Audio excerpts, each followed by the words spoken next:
Hello listeners of Illusion, and welcome to the Dunshelm Players in Sidriss the Confused and the Philosopher's Sojourn. Suffering from the stress of the excessive workload that goes with being an editor, Sidriss the Confused decides she needs a holiday. But the job of editing her father's latest novel cannot be left on hold, so before she can go she has to find someone to fill in for her. As there are 5 candidates to choose from, Sidriss decides that she had best interview all of them. Originally meant as the 2010 festive offering from the Players, but delayed until 2011 due to ongoing technical problems, Sojourn is the 4th instalment of the sketch series in the world of Harry Potter authorship. Jake and Rosie Collins return as Confuser and Confused, but the latest of Sidriss's adventures sees other characters entering proceedings, including Dunshelm Players' debuts for Mildread the Witch, Motley the Jester, Gretel the Dungeon Maid, and Ridolfo the Troubadour. Sidriss is played by Rosie Collins, Hordris and Ridolfo are played by Jake Collins, Motley is played by Ricky Temple, Gretel and Mildread are played by Helen Beckinsale, and Sir Hugh de Witless is played by Martin O'Doney. Running time is approximately 18 minutes, and the script was written by Martin O'Doney. The music, the Bumbly March, was composed by Kevin MacLeod of Incompetech.com, sound effects provided by the Free Sound Project and Sound Rangers. Production was mixed and edited by Andrew Marshall and Martin O'Doney. Harry Potter is copyrighted J.K. Rowling. And we at Temporal Discussion, the Nightmare Podcast, would like to make it clear that this was written and produced well before we were made aware of the author's personal views. Sidriss the Confused and the Philosopher's Sojourn is a parody piece, and does not in any way, shape or form represent agreement with the author's personal views.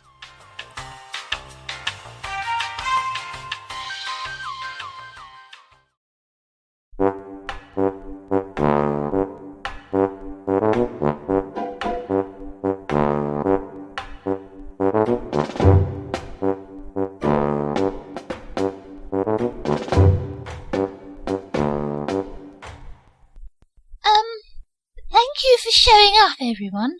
Glad to see you all here. I'm Sidriss, and I'm the lady in charge around here. You, the lady in charge? I've seen more charge from a 7-watt light bulb. Oi! No need to be like that, Mildred. Sid knows what she's doing. Always has done. Don't think anyone else quite knows what she's doing, but still. I think I know what she is doing, huh? She is driving me crazy with desire, no? Lady, you can take a charge of me any day you like, huh? Yes. Anyway, the reason you're all here, as you know, is that, as you know, I'm currently working as an editor for the written works of my father, who, as you know, is Hordris the Confuser, secret pen name of J.K. Rowling, as you know. I say, that's a bit of a weirdy, isn't it? What? Well, it's his secret pen name, what? So shouldn't you keep quiet about it? Not complaining, dear heart, not complaining. It's a bit confusing for an honest fellow like me, what with me old brain problem and what not. Oh. Well, as you know... Bloody hell, we know a lot today, don't we? Not that I remember knowing any of it, but why are you only telling us stuff we already know? That's what I want to know. Why we don't know what we don't know, when you know what we don't know and won't tell us what we don't know, so we don't know what we know? I'm explaining what you need to know, and how what you need to know fits in with everything else that you, know. Really? Really? But we won't know what we know until you let us know. And we won't know what we need to know of the things we know, because until you let us know what we need to know, we won't know it, or even if we need to know it. She's got a point there, Sid. Would have made it myself if she hadn't got there first. No, what I mean is, I'm just putting things in perspective for you. So that's why it's all relevant. She's putting things in what? I think I heard something about perspex, and also there was something that sounded like elephants, I think. Not sure I want to know what part of an elephant she wants to put a slab of perspex in, or what for, but if, as the filly says, I need to know... I thought she said something about perspiration. Ah, right. What's that? Something to do with sweating. Ooh, yucky. Look, I have to tell you who my father is because I'm looking for someone to stand in for me. None of you can take over as my daddy's editor if you don't even know what you'll be editing, will you? I'm sorry for raising my voice. I'm just very tired. Daddy's latest novel is over 14,000 pages long, and the publishers have insisted we cut it down to under 700. Editing it is hard work. That's why I need to take a few days' holiday, and that's why I've asked you here, to see which of you will be able to stand in for me while I'm on holiday. Whee! That sounds like the funnest thing ever. I'll do it. Oh! Wait a minute, Gretel. All 5 of you want to do this job, and I don't know which of you to choose yet. How do you decide then? I say you should choose whoever is the prettiest. Yes, thank you for the suggestion, Gretel. Very kind of you. I'll try something else, though. I'm not sure there's much link between getting a Bible-length novel ready for publication and being a contestant on Miss Dunshelm. Oh, can we check on that? I'm sure being pretty would help. I'll think about it. Meantime, I have a different idea in mind. Idea? Thought up by you? Yes. In that case, I'm sure it'll work. What's the idea? Ah, well, it just so happens that I've prepared these. They're questionnaires. I need all of you to fill them in, and your answers will give me an idea of how well suited you'll be to do the job as editor to an international best-selling novelist. Oh, right. That sounds like a great idea, without question. Without question. A questionnaire is a great idea, without question. Get it? Motley, no one laughed. Believe me, we got it. Peasants. This is what I get for loaning me red-hot material to audiences like these. All right, Sid, what have you put in this questionnaire, then? I've just given you your copy of it, Motley. See for yourself. Oh, yes. Yes, of course. Yes. Let's have a little read of it, shall we? A little read. Little read. Other way up, Motley. Huh? Oh, yes. Yes, let's try that then. Motley? Yes, Sidriss? You can't read, can you? What? You can't read. You're trying to get a job as a proofreader and editor for a novelist when you've never learned to read, aren't you? What makes you say that? The fact that you've been staring at the front cover of the questionnaire for over 30 seconds when all it says is questionnaire. It does? It does. Oh, I thought it said something like, I declare that the information that I submit in this document is true and correct to the very best of my understanding, and that I understand any and all such information will be used solely for the purposes of the selection process determining suitability for employment, and that any attempt to give false or misleading information could lead to dismissal from any role subsequently obtained and or criminal prosecution under the laws of the country. No, just questionnaire. Oh, well, maybe I'm a bit out of practice. That won't affect my chances, will it? Sorry, Motley, but I think it has to go down as something of a minus. Would the rest of you care to fill in your questionnaires? You see, Hansel kept telling me he'd enroll me in a school. One day. Well, it's just Nettie's the one who usually deals with the complicated stuff, like words and whatnot. Wait a minute. Are you not trying to tell me that none of you knows how to read? There's 2 ways of looking at that, dear heart. I tend to look at it in a broad, open-minded sense. If you wish to give the word reading a very narrow, pedantic definition, such as the practice of studying and finding intelligible meaning in a series of written symbols, well then, it may well be argued that we are incapable, but if on the other hand you were to allow the word a more flexible meaning, well then... Then you still can't read. Well, no. Me neither. Or me. I'm out too. But Ridolfo, how can you be a news teller if you can't even read? Hey, lady, when you got a voice like a man and a body like a man, you can sing for yourself. You know what I'm saying? You know I needed to read the news when you can play it. And you should have seen the games I play with my instrument, no? No, thank you. Look, I need someone to stand in for me, but you 5 are the only ones who are interested. Oh, I'll read out the questions, and then you can call out your answers. Is that okay?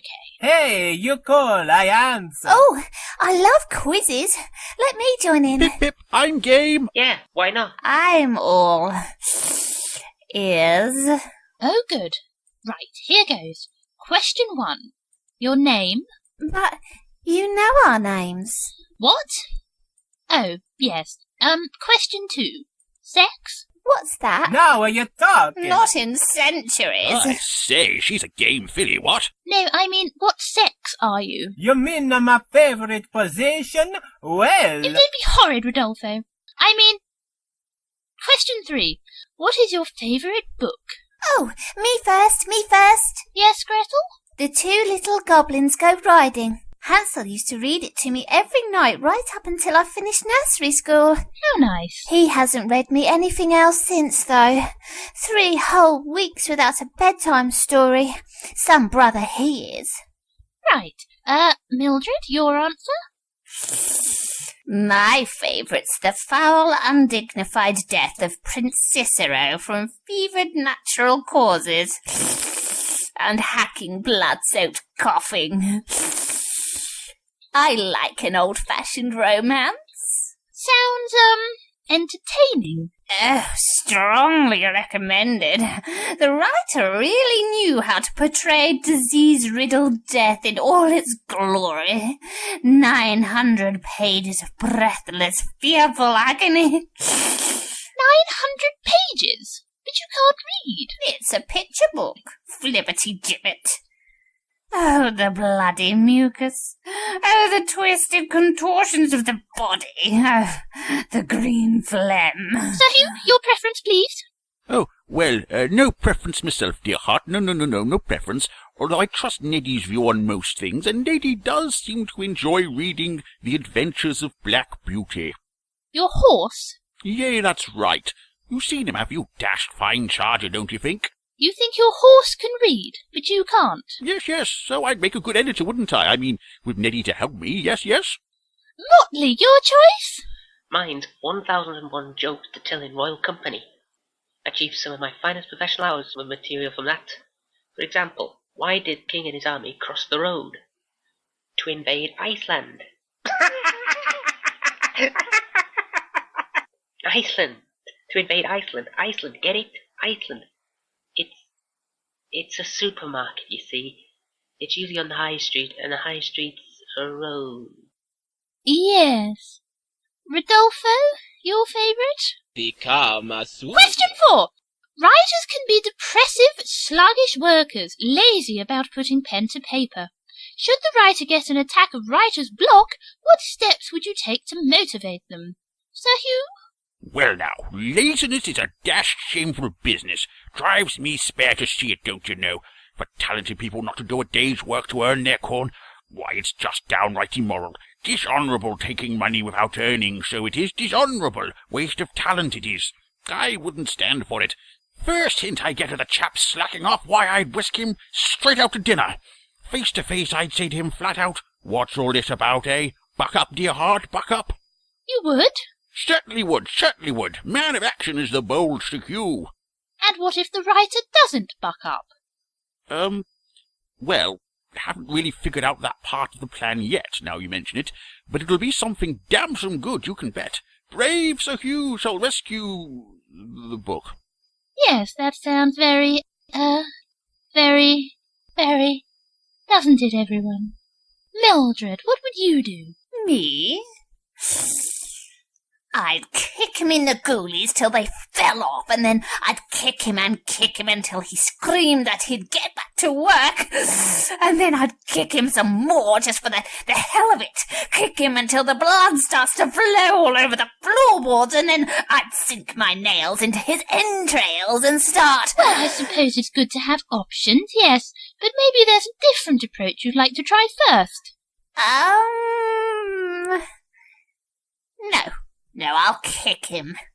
I see. Motley, what would you do? I'd tell him a joke.